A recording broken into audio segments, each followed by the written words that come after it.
up, everybody? Welcome to the Takeover with your girl, Shay McCray, here on FUBU Radio. And as always, y'all know what day it is. We are inside the room with my brother, State Representative Brandon McGee. What's going on, B?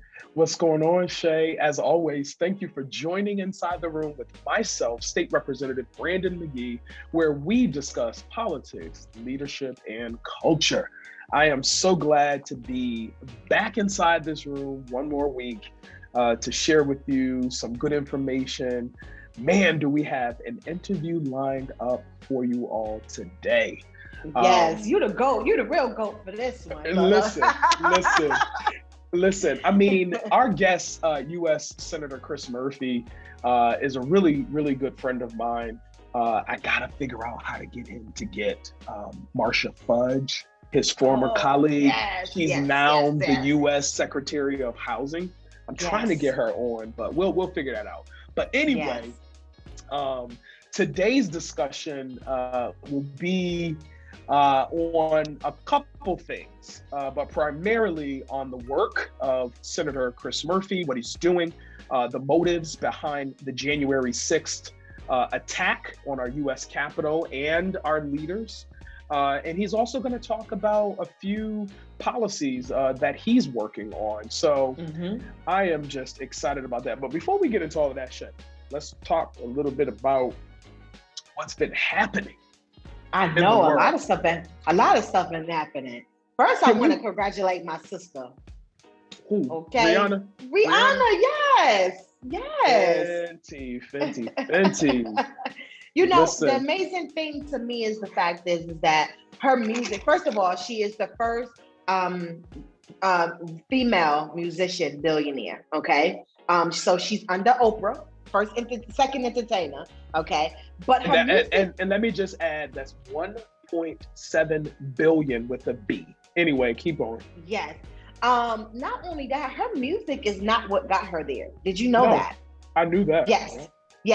So the thing about it is that when you get into these lanes, like I have major platforms with like this, you got to utilize it to open you up to other things.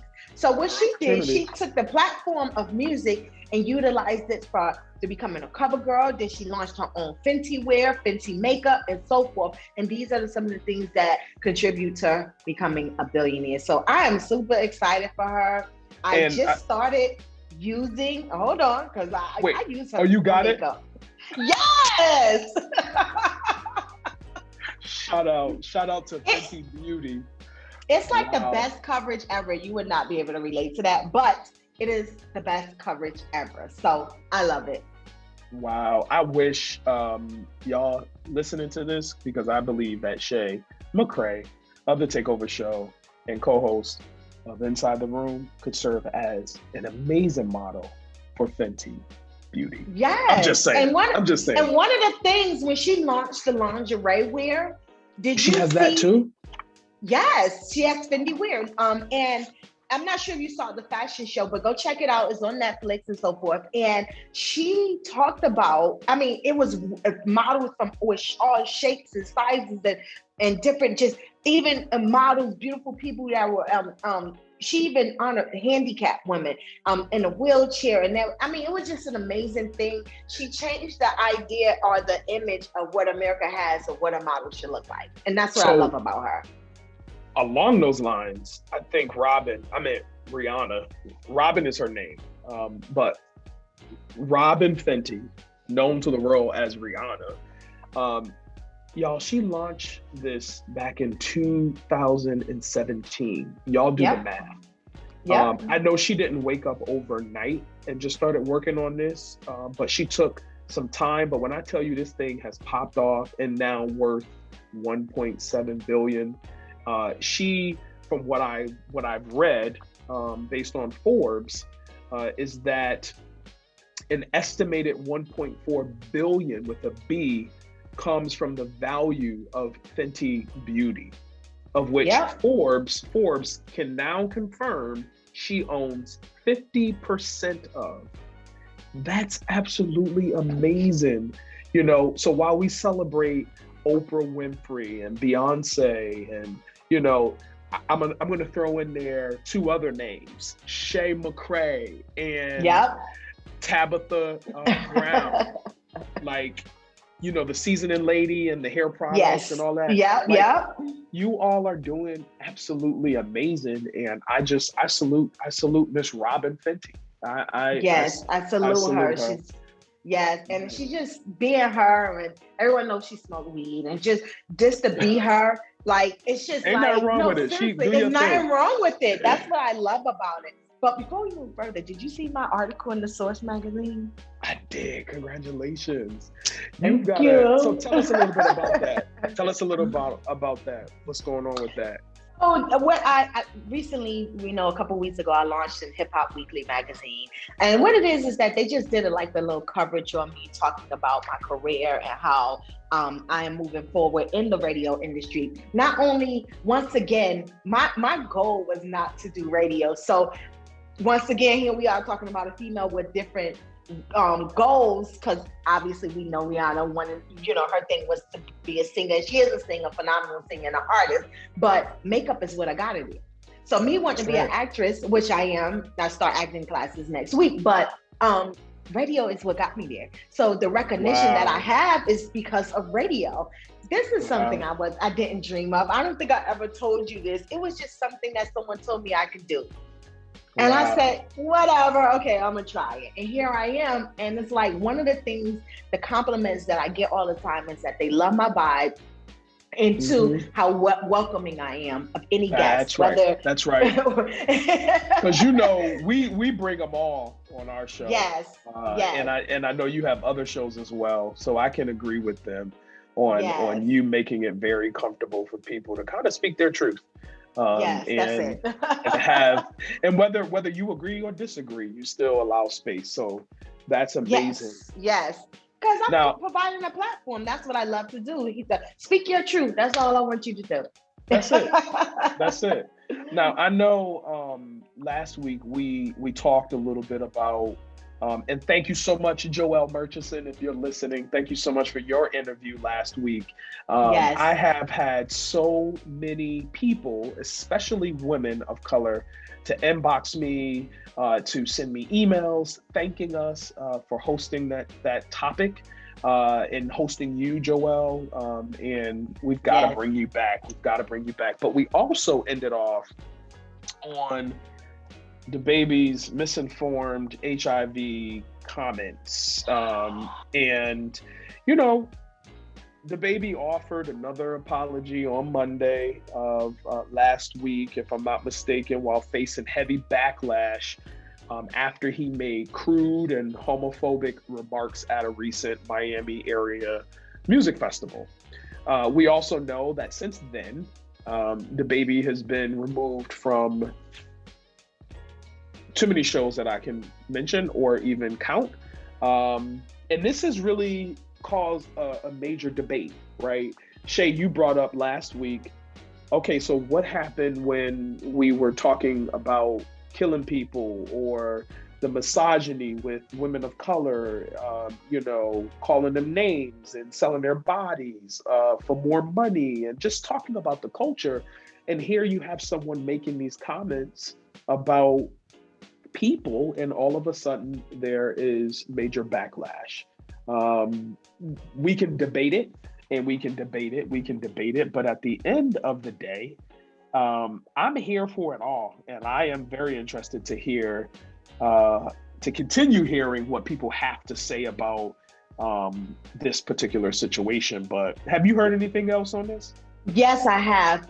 There is an open letter. Oh, Lord. Oh, yeah, I did read that. I read that. Go ahead.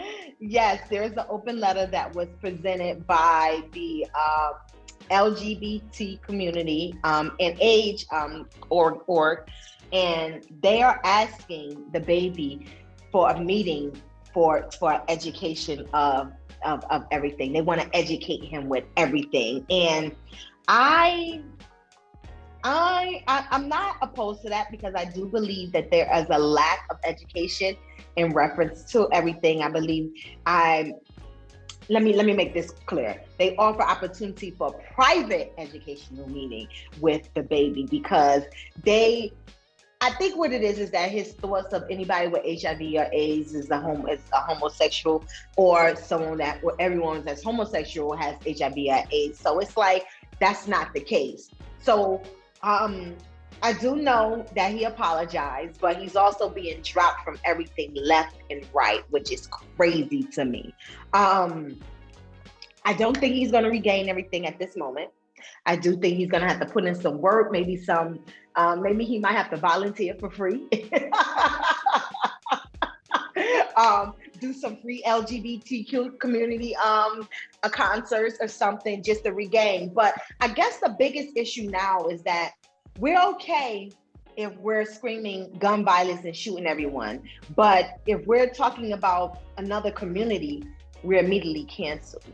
And I guess that's been the big controversy that's been going up right now. What is your thoughts about this? You know, I'd have to align my thoughts with a previous speaker, Joelle, when she said, you know, it's consumer power, right? And at the end of the day, wherever that wind goes, and I'm paraphrasing, that's usually where our consumers are. Now we are also, though, in a period of time where people are a bit more knowledgeable on their rights and understanding their rights. They're not going to just take any old kind of whatever, right? And coming off the heels of George Floyd, this has been an opportunity for so many, whether it's the LGBTQ plus community or heterosexuals or Black Lives Matter, whatever affinity group you identify with, have been able to say, you will respect me. Yes. But I think for me, though, it is important as a Black man who's a father and a husband to a Black woman. I have a responsibility to ensure that I utilize my platform in a way that's not going to degrade and put people down, especially Black women. And so I don't know if it was Charlemagne on the Breakfast Club or whoever said it, but they were like, now I see why Beyonce don't talk. Good point. I brought that up to someone too. I said, that's just an example of one of many that don't say nothing. Yes, that's good. Because she don't do press. It's because it's like the minute you shoot your opinion out there, and us even being on radio hosts and on this platform, we have to be very careful what we say and how we express how we feel about it, because once again, they can cancel FUBU, you know? Yes, so, yes. And I'm not saying I support this idea of taking away freedom of speech, or, you know, there's a portion of what you and I do, Shay, whether we agree with it or not, is journalism and making sure we're looking up the information, educating ourselves on it. Likewise, asking the right questions when people come onto our show. And so it should not handicap us in the way we're unable to ask those questions or to make uncomfortable comments. But I just think it shouldn't be loosely done in a way where it's offensive to people. And I think that's what happened. And a simple, I apologize, I was moving in ignorance, please educate me, I'm certain that this wouldn't have gone down. Well, he definitely brought that up. He did say that in his apology that I guess lack of education can lead to certain things. I get it. But I think the bigger issue is he didn't say it like that. That's how I took it. That's how I took it. I think the bigger issue is the fact that he said, if you're not out and doing things, sexual things in the car, I don't want to say it, put your flashlights up. But he's not willing to take that part back. Exactly. That's the bigger issue. And there lies the problem. So, I don't know. Look, let's take a quick break. We come back. I know you wanted to touch on Governor Cuomo. Yes, Cuomo and the Blacks in the Olympics. All right. So you guys keep it locked. Don't go nowhere. It's the takeover.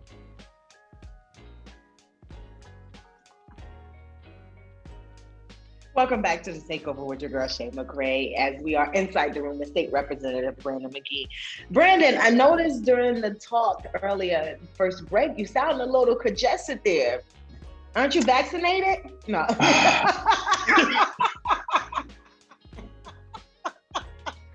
First of all, yes, I am vaccinated, and no, I am not sick.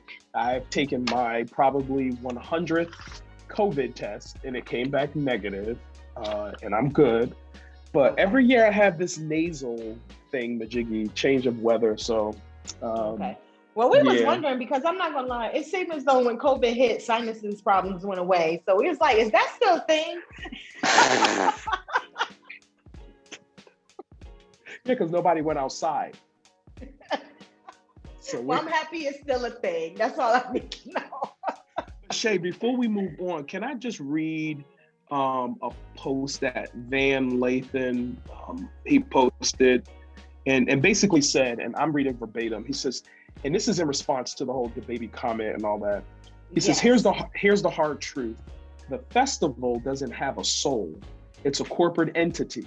That means it's cool with whatever the consumer is cool with. If we're all singing along the songs about misogyny, murder, and malice, then they figure it's cool to put it on stage. But when a community has standards about how they'll be spoken to or about, like the LGBTQ plus community obviously does, then the festival or corporate entity listens. He goes on to say it affects their ability to book other artists down the line and makes them vulnerable to boycotts, etc. If we wanted festivals to not book artists that profited in the Black Death, we'd have to set a community standard on what we accept. We won't, because by and large, he says, we look like and understand the music. They will do what we do. Also, stop backflipping to excuse bad behavior. It's just stunt growth. I'm loving. Actually, I read that wrong. It just stunts growth, and I am just glad that he put that out, because here, as they would say at the bar. I love it, Brandon. That's the only thing what I was preaching. You know, it's like what's good for the gander, it should be good for the goose, and that's just how I feel. You know, and I don't see it that way. Anyway. I'm here for it. I'm not gonna lie. I do wish Governor Cuomo was my governor here in Georgia, but Governor Cuomo. Oh my God!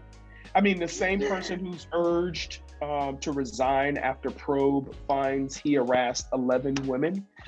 Yeah. Listen, I think there's a stunt to every situation. I don't know the facts. Why don't you go ahead and give us the facts? How about that? Listen, this is an ongoing saga with Governor Cuomo, our superstar who rose to the occasion during the pandemic.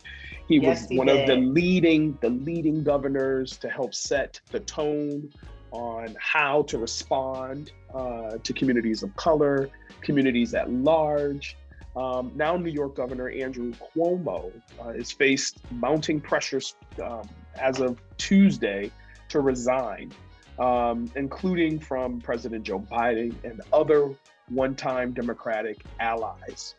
After an investigation found he sexually harassed nearly a dozen women and worked to retaliate against one of his accusers. Now, while all of this is these are all allegations, people are still stepping out and echoing House Speaker Nancy Pelosi and New York's U.S. Senators Chuck Schumer and Kristen Gillibrand, all Democrats. I think he should resign, Biden told reporters. So this is getting very, very interesting. I am going to continue to follow the development of this, but it's very interesting. It's a very. Do you think he's going to resign? Do you think he's going to resign? I don't think so either. I'm gonna be honest with you. Hardcore New Yorker, not doing it. honestly, personality and as hardcore as our former president. I'm gonna be real with you. It's just the blood you get from New York. That's it. Especially coming. I'm just being honest. No, I hear you. I hear you. But it really does. It's bad behavior. And again, these are all allegations, so I don't know whether it's all true or not. But my mom always said there are three sides to the story: yours, theirs, theirs, yes, and the truth. and the truth. So there, folks like I forget her name, but she really kicked off the Me Too movement. I think it's Tarana Burke. You know, Is I that who really, kicked off the movement? yeah, she kicked off the Me Too movement, and Wow. this sister has really been speaking truth to power and making sure she's providing safe spaces for survivors, sexually assaulted survivors, and it's not just women; it's also men as well. And I don't know. I noticed They're one of going the to things continue. men don't step up. I noticed that a lot. Men don't. Yeah, yeah. And that's why, for some reason, I tend to believe men more. Not that I have anything against women, because I'm all here for the power of women, and for victims in that sense. But it just seems like a trend when it comes to women. Mm-hmm. And forgive me for those who feel like I'm wrong, but not. I feel like I'll say 95% could be true. Yeah. You get your small percentage that kind of just looking for a steroid and looking for some payment. That's it. That's just my opinion. Yeah, yeah. I think in moments like these, it's just extremely important to allow these victims, these survivors, an opportunity to share their story. And there are 11 women whose stories were corroborated, who experienced, I'm assuming, harassment at the hands of New York's governor. And I just think they need to continue to investigate. I do know that the Attorney's General office came out and had a press conference and said a lot. So there must be some validity to what's happening. And yeah, what concerns me is that, are these people not watching the media? It's like leaving your kid in the car and you going to jail. No, I'm serious. Like, are you not seeing that people are going to jail for leaving your kid in the car? Why would you turn around and leave your kid in the car? You get what I'm saying? Like, right. I'm just saying. It's the truth. It's the truth. Like, what are you doing? Like, for real. So this is interesting. I'm excited, or I'm definitely wanting to see what happens from here. And if he don't resign, I definitely believe that they're going to force him out. What? In what way? I mean, I don't understand. Like, force him out? Force him out to do what? I mean, he's literally been serving as the governor of that state for quite some time. So I think he's got a little ways to go. But Shay, there was something else that I really wanted to talk about just a little before we get into our interview with Chris Murphy, and I'm just so excited that he was able to stop by inside the room with us on today to weigh in on some really, really important topics. Is that I wanted to really acknowledge all of our Black females in the Olympics.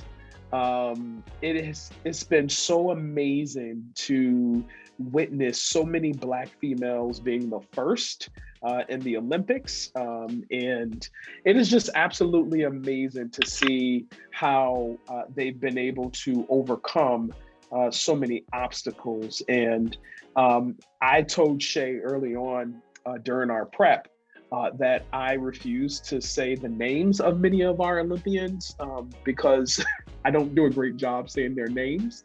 But Tamara Minsha Stock, she became the first U.S. Black woman to win the wrestling gold. There was our girl, Simone Biles, who, had a rough start, had to step away for a little while. But Simone, basically came out on top, y'all, when she returned after a short getaway. So I am just so very, very excited about it. I do, though, want to hear a little bit more about our girl. I think it's Shakira. Is that her name? Or Shakira, the young girl who was ousted because they were like, she's smoking enhancements, weed, and, this is against policy. But I'd love to hear a little bit more about her. But Shay, I just wanted to, mention that we need to celebrate all of our Olympians that represented the U.S., but especially our Black females. Absolutely amazing. And Jamaica also won something. I always do this. I have like random thoughts that are not always on the script. But I do want to give kudos to the top 10 Jamaican track and field stars. And it's absolutely amazing. I mean, all of the Jamaican folks that I know, they were basically flooding our timelines with just celebrating Elaine, Shelly Ann, Asafa, who else? Johan, Dion, Veronica. Like, these are all Jamaicans who have done an absolute phenomenal job in the Olympics. And that was dating back to, I want to say 2012, 2004 with Merlene. I mean, there's so many Jamaicans, but this most recent one was something that really made Jamaicans proud. So yeah. I'm here for it. I think everyone has had their share, but I will say this: China is definitely taking over again. So we got to get back up in there. Well, Shay, I'm excited about the interview that's coming up, and I just hope folks will invite their friends and family.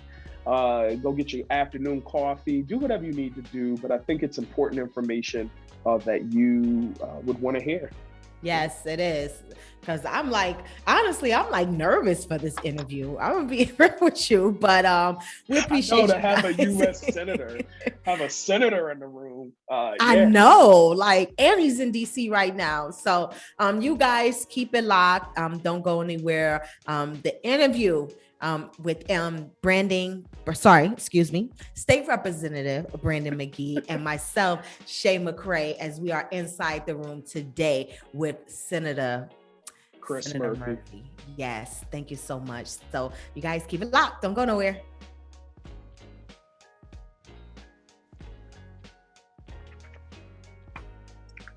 What's up, everyone? Welcome to the Takeover with your girl, Shay McCray, here on FUBU Radio.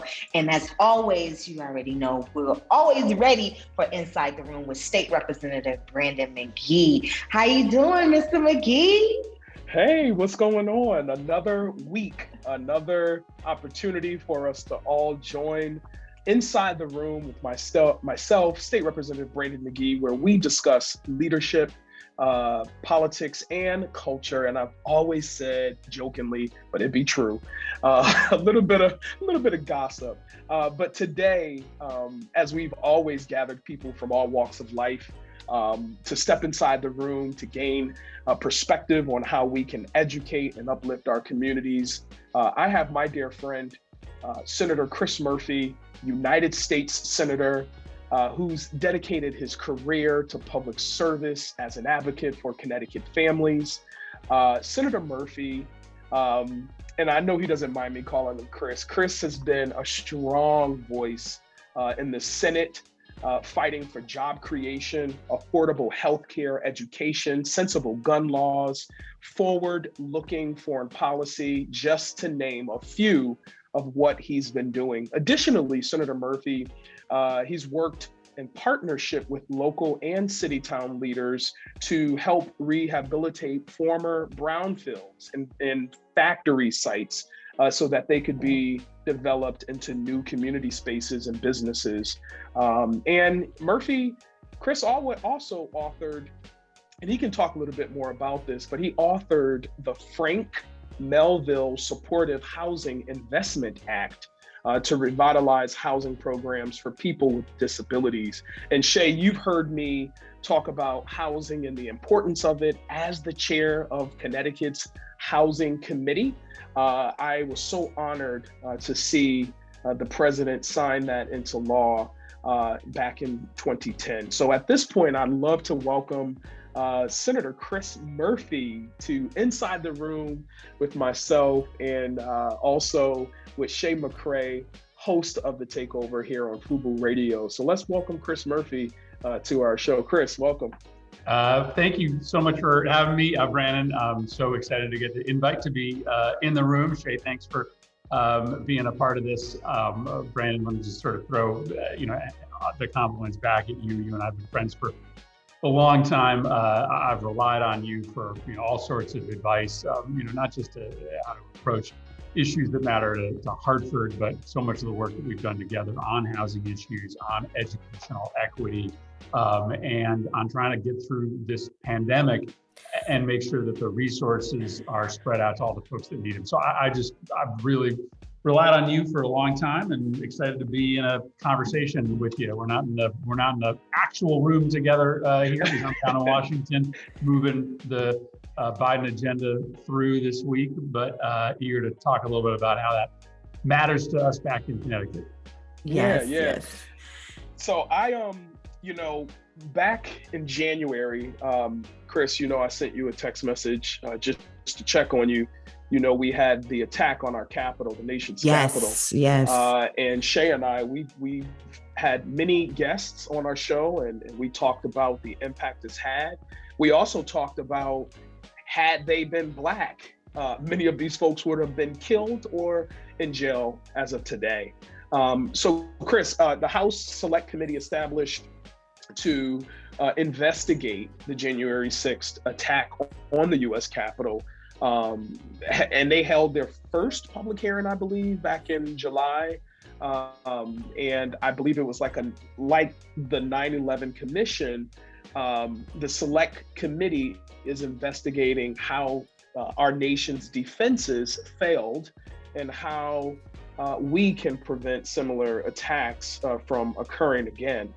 Could you just kind of unpack that? I mean, you've been on all national syndicated radio stations, CNN, you name it, leading the conversation on this. And I'd love, just for our listeners and our viewers, what are your thoughts on this and why is it taking so long to investigate? And there's this question, should we continue investigating? Why are we going through this? What are your thoughts? So I was obviously here that day. I was evacuated from the Senate chamber, with these thugs pounding on the doors of the Senate chamber. It was, just a few minutes difference between what could have been an absolutely horrific scene in the Senate and all of us getting to safety. Make no mistake, these folks were out for blood. They came with a scaffolding so that they could hang the vice president if they found him. They were prepped for violence. And it's a miracle that there weren't more people dead at the end of that day. So yeah, of course we need a full accounting of this. We need to understand, why it happened. And I don't think there's a great mystery about that. The president of the United States and a bunch of his allies created this impression that a mob could keep Donald Trump in power. He summoned them all to Washington. He sent them to the Capitol. It wasn't just a coincidence that it was the exact moment when we were counting the electoral ballots. He sent that mob to the Capitol to stop that count, and they came very, very close. So we need to have accountability. We need to talk about why our defenses did fail us, right? Why do we spend $400 billion on the military every year if our taxpayer money, right? If the military can't actually defend the Capitol? That's a big question to ask. And then the question you started with, We know that if those protesters were Black, they would be treated differently, because just months before, there was a Black Lives Matter protest scheduled for the Capitol, and the building was ringed ahead of time by heavily armed military members, soldiers. None of those folks were there when the almost exclusively white crowd came to the Capitol. And to this day, you still see my colleagues excusing it, right? In a way that they would never excuse that behavior if they weren't all white Republicans. But now they say, oh no, these guys were just tourists. They didn't really engage in violent behavior. That's not true. So we Senator Murphy, correct the record and address this double standard. Senator Murphy, answer this for me, and Shay, you feel free to jump in, because I know we probably need to go on a break really quickly. But do you feel, Senator, it is necessary to call on number 45, former President Donald Trump, to answering questions about his role in this attack? I mean, I know we've been teetering around. Some people have asked the question directly, but what from your perspective, what are your thoughts on that? Yeah, listen, I do think we should hear directly from the president. We tried to get him to testify on the impeachment, right? We tried to impeach him over this incident.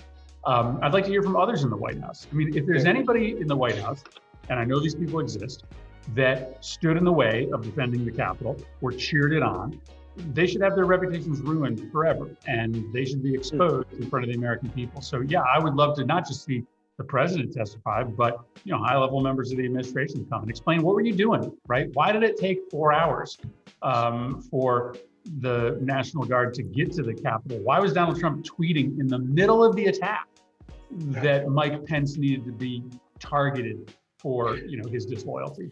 I would want to say this, that it was a very scary thing. In fact, all of us were nervous. Our feelings was hurt because of allowing something like this to even get that close to the White House.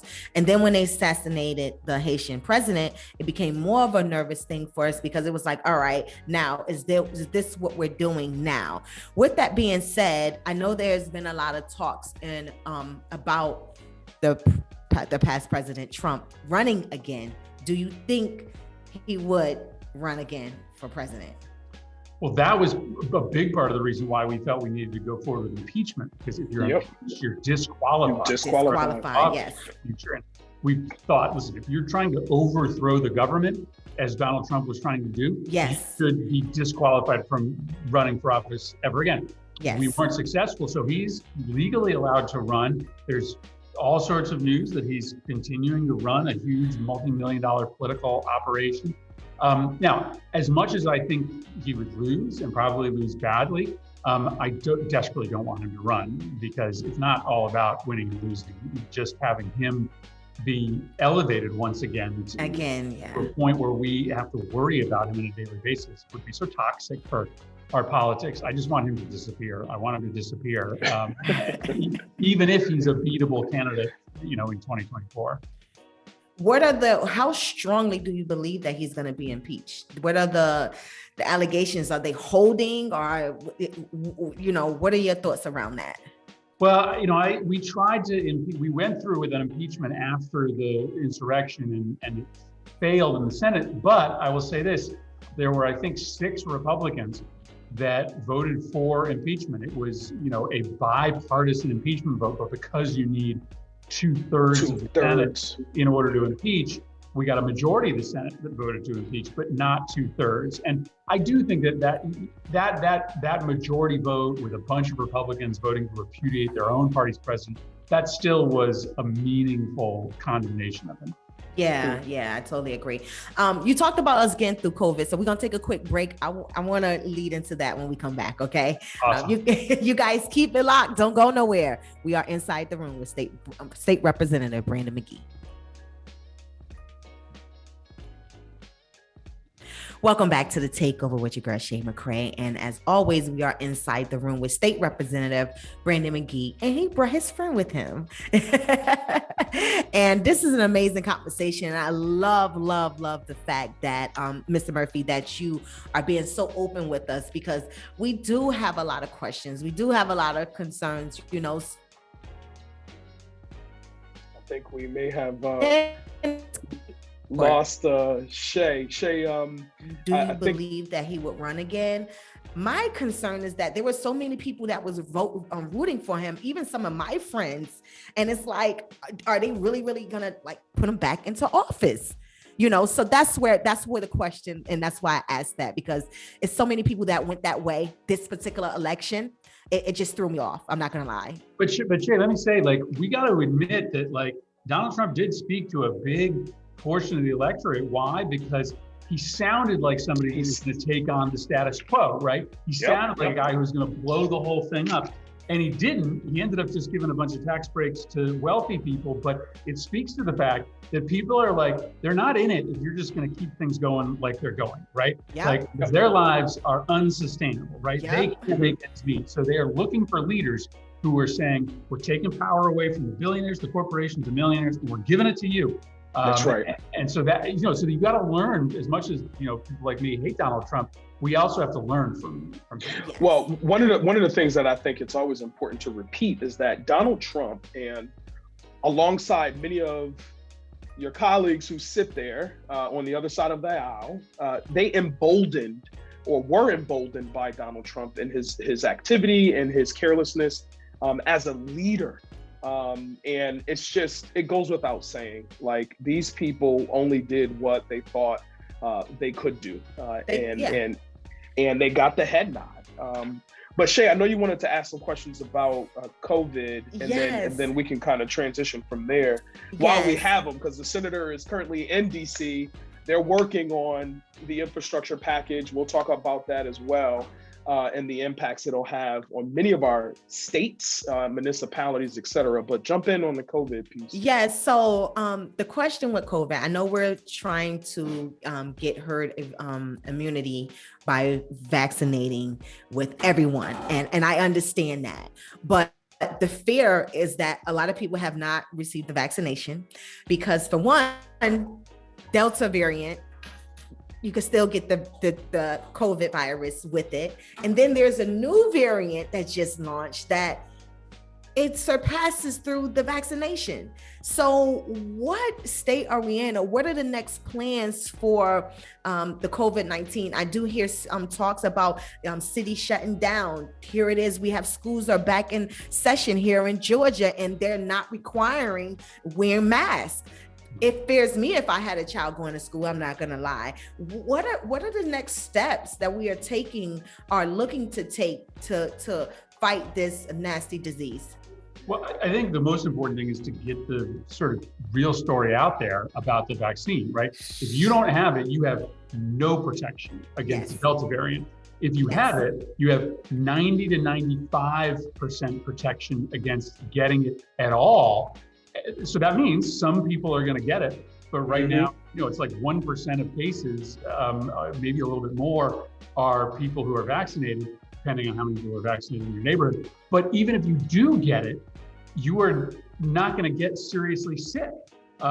So you have to get vaccinated because you dramatically lower your chances of getting it. And if you do get it, you basically are guaranteed not to die from it in the way that you will if you don't have the vaccination. And what we don't know, Shay, right now is what are the long-term effects of COVID. We have all this evidence right now, really scary evidence, that once you get it, it can do damage to your body that stays with you for the rest of your life. So I have a neighbor who was super healthy, a runner. She got it, not a terribly bad case of it. This was a year ago. She still hasn't run because her lungs have been scarred in a way that doesn't allow her to exercise any longer. And you hear this, I got a colleague from Virginia, another senator who got it, and who's had his nervous system is all screwed up a year later. So just don't get it. Just and these folks, not to get it. Let me ask you, were these folks your neighbor and your colleague? You don't have to say about your colleague, but your neighbor, was she vaccinated or not?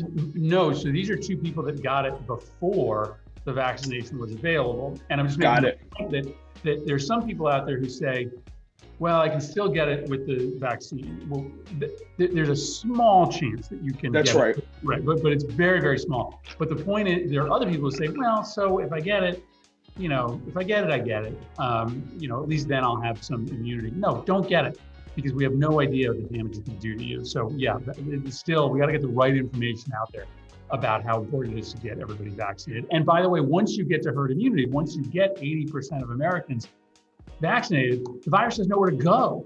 So, we are in control of whether the virus disappears. Chris, do you know offhand the amount of money allocated to the education of COVID, the importance of vaccine? I'm sure it's in the billions with the B in terms of getting money out to states so that they can get it to the street. Do you have that number on hand? Well, it really is almost limitless, Brandon, because we've given billions of dollars in flexible money to the states to use in any way they see fit. And so states are using those dollars to do education campaigns. We've done about $8 billion specifically for vaccination programs. But we basically made a decision that instead of like earmarking all the money for states in the bill we passed at the beginning of the year, the rescue plan, we just gave flexible money to states to use on any COVID expenses. And our belief is that states, are going to use that on education campaigns. Connecticut is doing that. Connecticut is using that money to do outreach. Yeah, all the stuff we're doing in Hartford is funded by that bill. Yeah, and we appreciate that, and I'm certain that folks there in Atlanta, Georgia, where Shay is located, they appreciate that as well. I just want to switch gears and move into sort of a piece of legislation, an act that you, alongside Senators Lee and Sanders, recently introduced, the National Security Powers Act, bipartisan legislation to overhaul, Congress's role in national security. Like, what's the purpose of it? Break that down for us.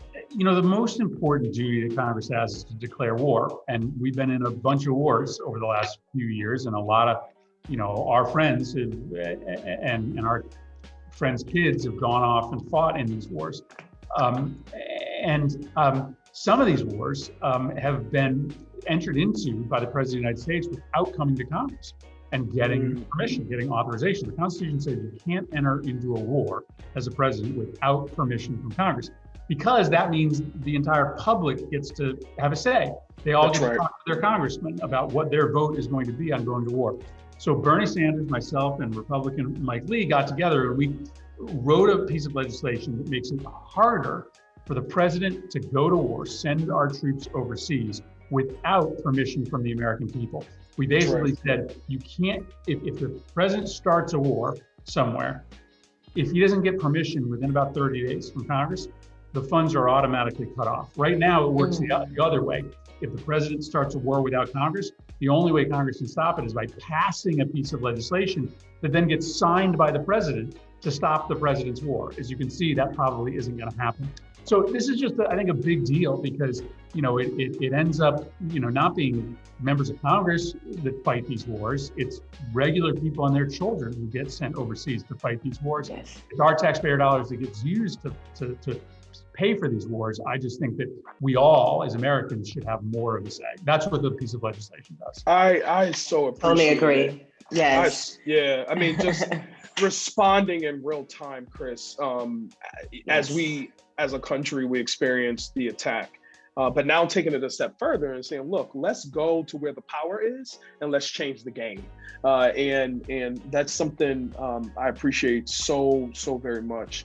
I guess along those lines, when you're talking about changing the game, Chris, I know that there was a lot of conversation on the filibuster, the power it has or may not.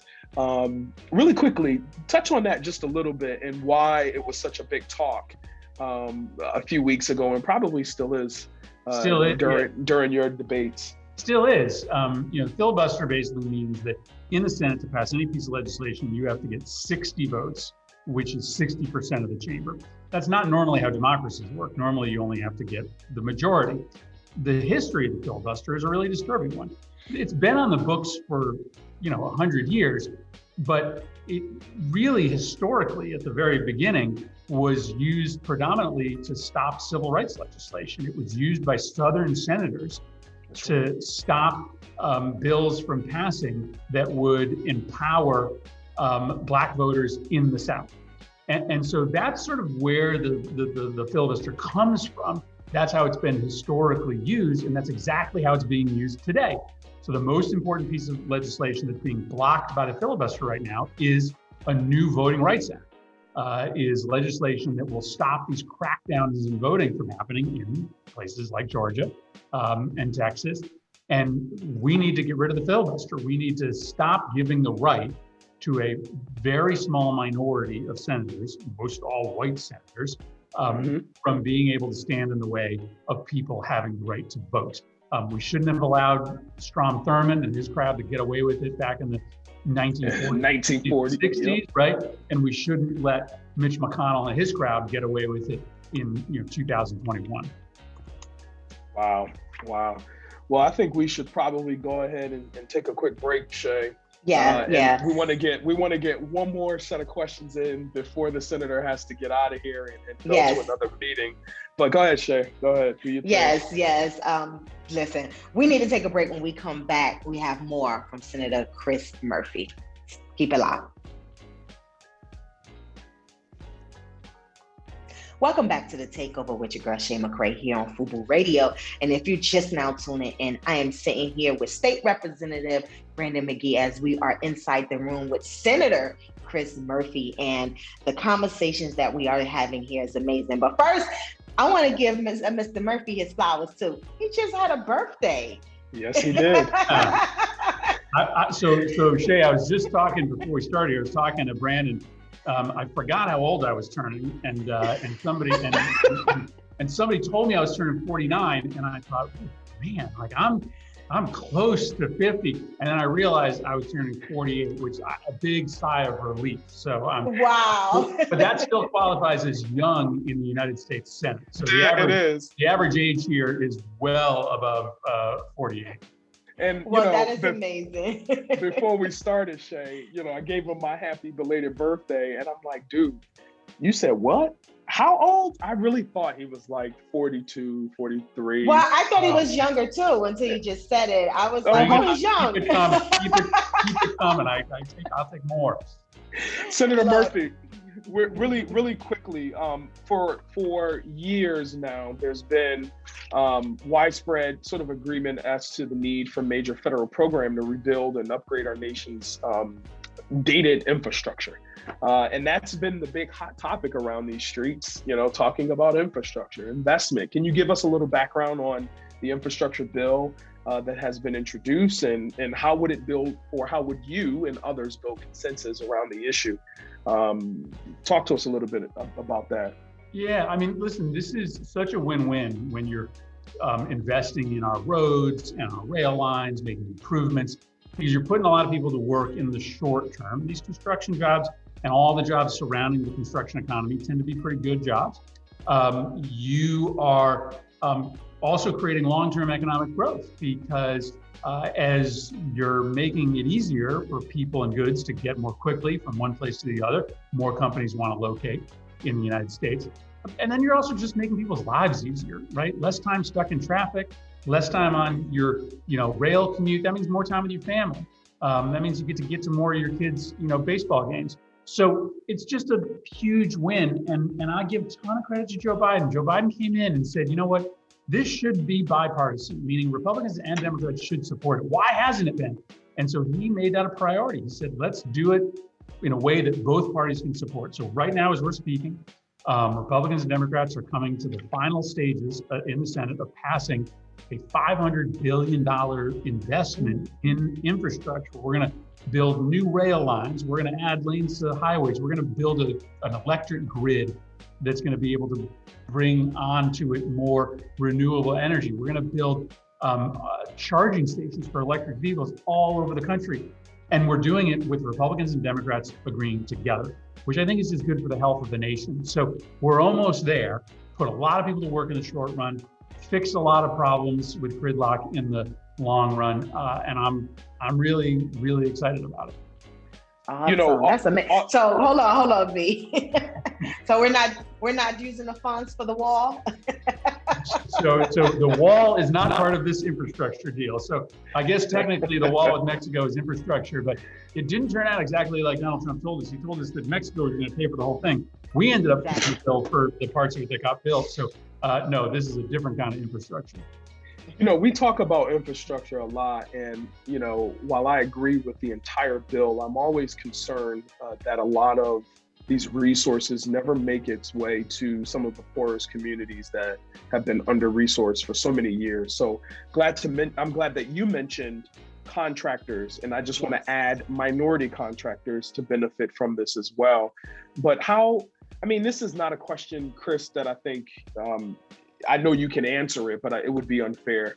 But I just want to, for the record, you know, these dollars that are coming down to the state where I serve and get to the municipality, we've got to see some change in some of these communities that have, you know, we built around, we built over, but we've not invested in. And that's a real issue. So, Chris, I know we got to get on out of here, but what else are you working on? What should we be on the lookout? I know you wrote a book last year. That's your second book, right? No, my first book, but you know, the book is about my work in and around gun violence. And listen, I mean, you know, maybe it's the topic to end on. It's kind of a downer, but you know, it's just absolutely tragic what has generally been happening in this country that Congress has been unwilling to deal with, but it has been obviously worse in the last year and a half. The gun violence rates are just off the charts. So, you know, what I talk about in my book is that as much as I work on the issue of gun laws, that's only part of the solution, right? America is a violent place because we're a racist place, and you cannot disassociate the story of American violence from our racist history and present, but also because of the intense poverty that we allow to dominate communities in which way too many young people feel like they've got no way to express power other than through violence. And so I wrote the book because a lot of people see me as, you know, somebody who just talks about gun laws, but I wanted to make sure that we're telling the whole story, that if you don't attack systemic racism, if you don't lift people up out of poverty, and if you don't change the gun laws in this country, you're not going to reduce the rates of violence. So I'm still working at it. I'm hopeful to get a vote later this year on some of these issues, and stay tuned. So here's an upper for you. We'll end off on congratulating U.S. Representative Bush, Cori Anika Bush, who slept outside of the Capitol there over the weekend as the nation, basically we were facing the deadline of the eviction moratorium. And we know that many folk, especially Black and brown folk, have been most or severely impacted by the pandemic, ultimately impacting livelihoods, your job, et cetera.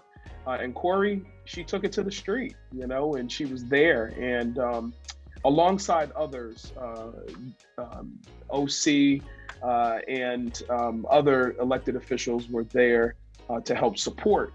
And I believe the deadline was extended throughout October 3rd. So kudos to you, Congresswoman Cori Bush. We thank you so very much for your work. Chris, thank you for being inside the room today with myself and Shay. And keep up the good fight, man. And we'll hold you to it. And hopefully you can come back and bring some more folks with you. Well, Shay? Well, thank you so much. Thank you for being such a good friend. And Brandon, Shay, thanks for giving this guy a platform and for letting me barge in today. So appreciate it, guys. Take care. Thank you so much for just keeping it real. We appreciate it. You guys keep it locked. Don't go nowhere. It's The Takeover.